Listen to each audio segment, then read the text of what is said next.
안녕하세요. 신철호입니다. 오늘 저는 미래 예측에 대해서 이야기합니다.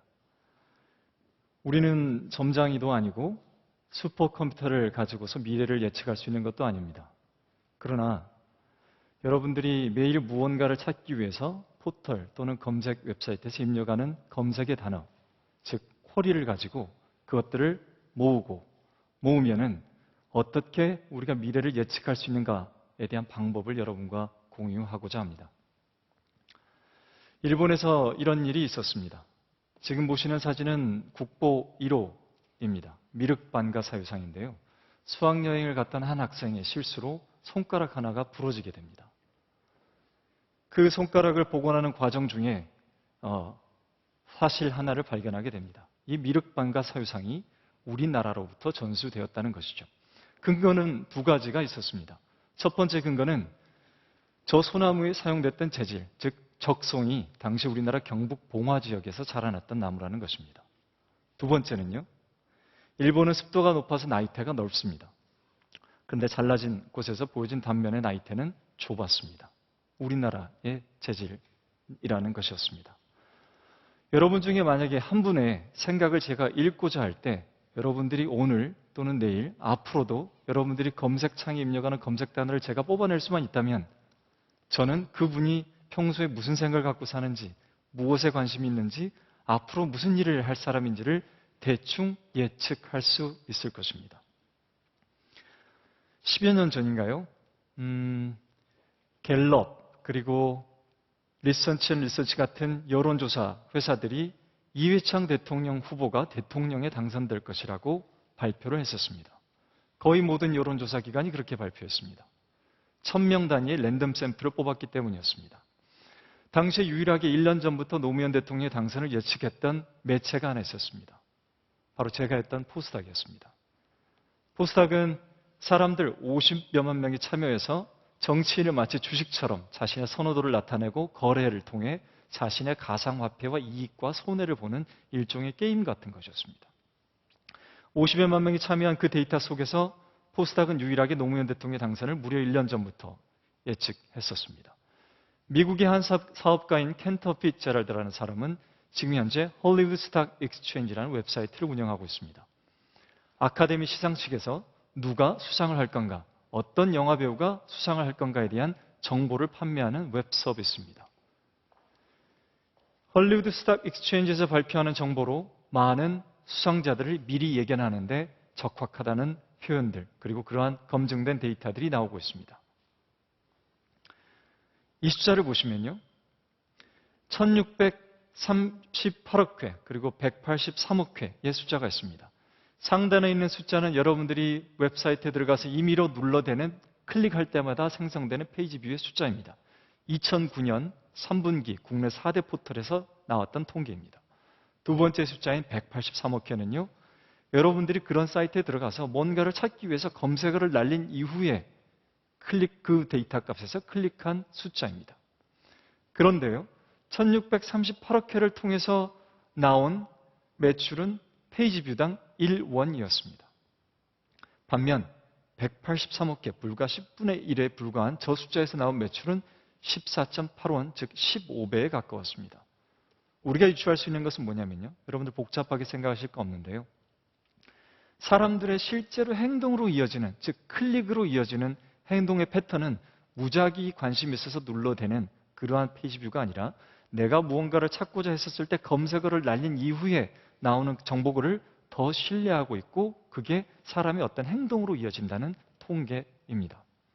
자, 그렇다면 사람의 행위가 자신의 의도를 가진, 즉 사람의 니즈, 인텐션, 그리고 사람의 정서를 담은 그러한 것들이 포함된 어떤 행위들이 실제의 미래 일들을 집합으로 만들어낸다는 것에 우리는 동의할 필요가 있게 됩니다. 즉 미래는 사람이 만든다는 거죠. 자, 이 관점에서 볼 때 우리는 다수의 사람들이 만드는 무엇인가를 얘기를 하고 있습니다. 그런데 한번 이걸 보시죠. 꼭 다수의 사람들의 의견들이 모여야지만 미래를 볼 수 있을까요? 자, 동양이론가, 이퇴계, 이율곡, 정약용, 그리고 공자, 맹자, 이런 사람들은 본인의 선각, 본인의 통찰력 또는 본인의 보는 과거의 자연현상을 통해서 이 자연현상이 발생했으면 미래에도 이럴 거다라는 선각들을 보여주고 있고, 또는 과거 역사 사실이 이랬으니 미래에도 이러한 조건에서는 이런 일들이 발생할 거다라는 그들만의 예지력을 보여주고 있습니다. 서구 미래학자인 다니엘 벨은 이데올로기의 종언을 예측해서 유명한 학자로서 부각이 되었고, 또한 그는 후기 산업사회의 양상들을 정확히 잘 예측했다는 평을 받고 있습니다. 그 외에 여러분들이 아실 만한 미래학자인 엘빈 토플러, 문명의 충돌을 이야기했던 사뮤엘 헌팅턴, 그리고 최근에 유럽의 경제 위기나 유럽의 경제의 더블딥 현상을 충분히 잘 예견해서 호평을 받았던 앨런 사이너 같은 CEO들은 바로 이러한 개인의 선각 또한 무시할 수 없구나라는 가르침을 주는 사례입니다. 자, 그런데 이 방을 한번 보시죠. 작년 말에 제가 방문했던 지금 이 방은 6개의 다다미가 있는 아주 조그만 방입니다. 그리고 거기는 요시다 쇼인이라는 사람이 자신의 제자를 양성하던 곳입니다. 이 작은 방에서 나온 제자들을 보면요. 자, 사초 동맹의 주역이었던 기도 다카요시, 막부타도의 선봉이었던 다카스키, 그리고 강제 병합의 원흉이었던 이토 히로부미, 명성황후 암살의 배우였던 이노우에 같은 사람들이 바로 이 요시다 쇼인의 제자였습니다. 그리고 그 교육 기간은 불과 3년에 불과했습니다. 어떻게 이 짧은 기간에 이렇게 많은 일본 사람들이 보는 지도자들을 양성할 수 있었을까요? 요시다 쇼인은 일본 메이지 유신의 설계자인 선구자였고, 그리고 물질적인 근대화를 넘어선 정신적인 근대화의 지주였습니다. 자, 그런데 이 사람의 선각이 어떤 식으로 변화된지를 한번 보시죠. 일인의 잘못된 선각으로 인해서 이 사람은 정한론, 대동아 공영론을 발전시키게 되고, 이를 통해서 유럽을 제외하고 미 대륙을 제외한 우리 동아시아 많은 나라, 우리나라를 포함한 국민들이 피해를 입게 됩니다. 역사적으로 굉장히 큰 피해의 시작이 바로 이 사람의 선각에서 시작됩니다. 1인의 잘못된 선각이 어떠한 일을 일으키는지 하나의 사례로 보는 건데, 자, 그러한 소수의 선각을 어떻게 우리가 극복해야 될까요? 그 소수의 선각이 잘못됐을 때 어떻게 이를 이겨낼 수 있을까요? 사람들은 그래서 지식인들과 전문가들의 집단인 위원회를 만듭니다. 그래서 과학기술이 어떻게 미래에 발생할 건가라는 것을 예측하고 그에 대한 준비도 합니다. 그러나 보시다시피 성공적으로 예측하는 경우도 있고, 또한 많은 경우 실패합니다. 자, 그렇다면 우리는 이러한 소수의 사람들이 무언가를 자신의 통찰력과 직관으로 예측하거나 어떤 예측의 방법으로 예측하는 것을 넘어서는, 즉 소수성각의 맹점을 제거할 필요성을 갖게 됩니다. 우리가 미래를 예측하는 이유가 있습니다. 첫 번째는요, 미래의 뭔가 불확실성, 그 영역을 제거함으로써 뭔가 준비된 혁신이나 준비된 변화를 내가 미리 꾀하겠다라는 의지입니다. 두 번째는 좀 더 추상적으로 보면요, 뭔가 좀 더 사람들이 더 이롭게 하기 위해서 새로운 가치를 만들어내기 위해 미래를 예측하겠다라고도 볼 수 있습니다. 예측의 방법은 나왔습니다. 어떤 과거의 지식 베이스들을 통합적으로 모아서 그를 통해서 미래를 예측하는 방법도 있고요. 또는 과거의 통계, 또는 이 추세가 과거의 추세가 저랬으니 미래의 추세는 이럴 거다라는 시계열의 방법, 또는 모델링을 통한 예측을, 뭔가를 미래를 알고자 하는 예측 모델링 등의 방법이 있습니다. 그리고요, 여기서 보시는 글렌 그리고 코데이로라는 학자들은 무려 30여 가지가 넘는 예측의 방법들을 굉장히 다양하게 제시하고 있습니다. 이렇게 복잡한 게 있는 것만이 아니고요, 간단한 예를 제가 하나 들어보겠습니다. 만약에 여러분들이 신문사의 발행인입니다. 자, 내일 신문을 몇 부를 인쇄를 해서 팔아야 재고로 쌓지 않고 가장 적확한 수요 예측을 할 수 있을까? 바로 그 공식이 여기서 출발을 합니다. 만약에요, 신문의 가격이 12원이다. 그리고 신문 하나를 인쇄해 드는 비용이 9원이다.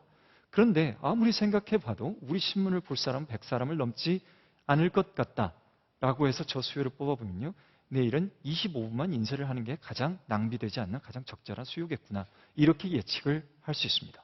바로 수요 예측의 공식이죠. 이런 여러 가지 방법들을 한번 정리를 해보시죠. 지금까지 제가 드린 말씀은 이 한 장에 다 포함이 되어 있습니다. 뭔가 우리가 미래를 예측하는 방법은 한 개인의 뛰어난 직관과 통찰에 의지하기도 하고요, 또는 과거의 현상들과 데이터들을 분석한 통계와 분석의 방법에 의지하기도 합니다.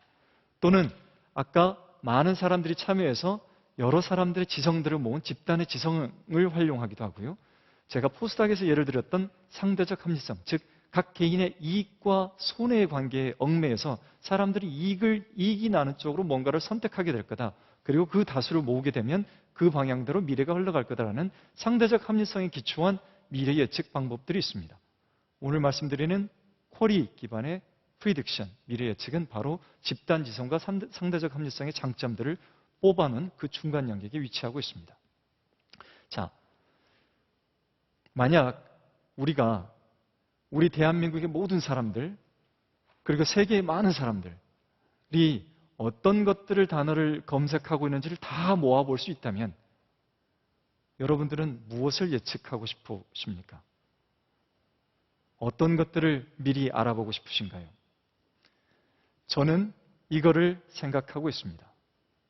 만약 여러분들이 지금 이 장소에 오기까지 타고 오신 차량에 달려있는 내비게이션에서 여러분들이 목적지를 무엇으로 검색했는지 데이터를 지금 여기 있는 여러분만이 아니라 100사람, 10,000사람, 100만 명들을 다 모아낼 수 있다면, 그리고 그분이 출발하려고 했었을 때 그 당시의 현재 위치 정보를 제가 추출해내서 제 데이터에 다 모아놓을 수 있다면 저는 아마 A라는 사람이 이쪽에서 출발해서 목적지가 여기라는 그래프, 그리고 이 사람이 출발해서 목적지가 여기라는 그래프를 찾아낼 수 있을 것입니다.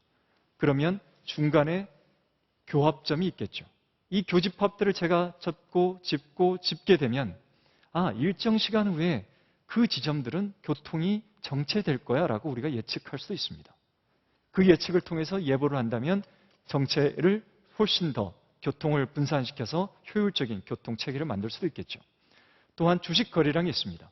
MIT는 이런 발표를 했었습니다. 주가를 예측할 수 있는 게 그리 쉽지 않다라는 많은 논문들을 발표했었죠. 주가를 예측하기는 어렵지만 주식 거래량을 예측할 수는 있습니다. 만약에 삼성전자 또는 제가 속해 있는 오직기 주식회사가 거래소에 거래가 될 때 그 회사의 검색량이 많아진다라고 했었을 때 그 회사의 관심도가 높아지고 적어도 주식의 거래량이 상응해서 많아질 거다라고 우리가 바라볼 수 있습니다. 민감도도 마찬가지죠. 그것만일까요? 부동산 수요 또는 환자의 질병 예보, 실업자의 증감, 소비자의 동향, 내년 대선에 안철수 교수가 대통령에 당선될 건지 박근혜 대표가 당선될 건지도 우리가 이를 통해서 예측해 볼 수도 있습니다. 자, 구글의 사례를 보시죠. 2008년도에 구글이 네이처에 발표한 논문입니다. 검은색은 미국의 미드 애틀랜틱 지역에서 감기 관련 쿼리의 발생 빈도를 나타내는 그래프입니다. 여러분이 보시는 붉은색은 실제 미국에서 감기가 발병했던 CDC, 즉 질병통제센터가 발표한 실제의 발병률입니다. 두 그래프가 놀랍도록 흡사하다는 것을 여러분들은 보실 수 있습니다. 또는 검은색 그래프, 즉 여러분들이 감기에 관련해서 입력했던 그 검색어가 실제 발병률보다 앞서 있다는 걸 볼 수 있습니다. 무슨 의미인가요? 실제 발병하는 현상을 검색어를 통해서 예측할 수 있다는 정확한 데이터, 그래프를 보여주고 있습니다. 그것만이 아닙니다. 셔블렛이라는 자동차와 도요타가 어느 자동차가 더 많이 판매가 될까라는 그래프도 비교적 흡사하게 예측을 하고 있다는 것을, 또는 현상을 대변할 수 있다는 것을 보고 있습니다. 또는 어느 나라를 더 많이 사람들이 여행을 갈까? 그리고 새로운 주택에 대한 수요가 얼마나 일어날까? 이런 것들 또한 쿼리를 통해서 흡사한 예측을 할 수 있다는 것을 볼 수 있습니다. 쿼리를 기반해서, 즉 검색을 통해서 예측을 한다는 것은요, 많은 사람, 즉 다수의 의도와 감성을 이해하려는 시도입니다. 이러한 시도가 여러분들이 미래를 보려는 사색, 고민, 그리고 여러분들 혼자만의 머릿속에 시작하는 상상의 실험과 덧붙여진다면 그게 바로 선각의 씨앗일 것입니다. 역사가인 E.H. 칼은 이런 말씀을 하셨습니다. 인류의 지도자는 기존에 이미 형성된 사회 세력이나 시스템에 편승하려는 자요, 인류의 지도자는 자신 스스로가 사회 세력과 시스템을 창출하는 리더이다 라는 말을 했습니다. 며칠 전 사망한 스티브 잡스의 절친이었던 앨런 케이라는 사람은 미래를 예측하는 가장 좋은 방법은 자신 스스로 미래를 만드는 것이다 라는 말을 했었습니다. 오늘 우리는 다수의 검색어인 쿼리를 통해서 미래를 예측하는 한 가지 방법을 여러분과 공유해 보았습니다. 여러분들이 회사 생활을 하실 때, 여러분들이 기업 경영을 하실 때, 또는 국가에 무슨 일을 하실 때 이러한 쿼리를 통한 예측의 방법이 여러분들의 미래를 혁신하고 준비하는 데 충분한 도움이 될 수 있기를 바랍니다. 고맙습니다.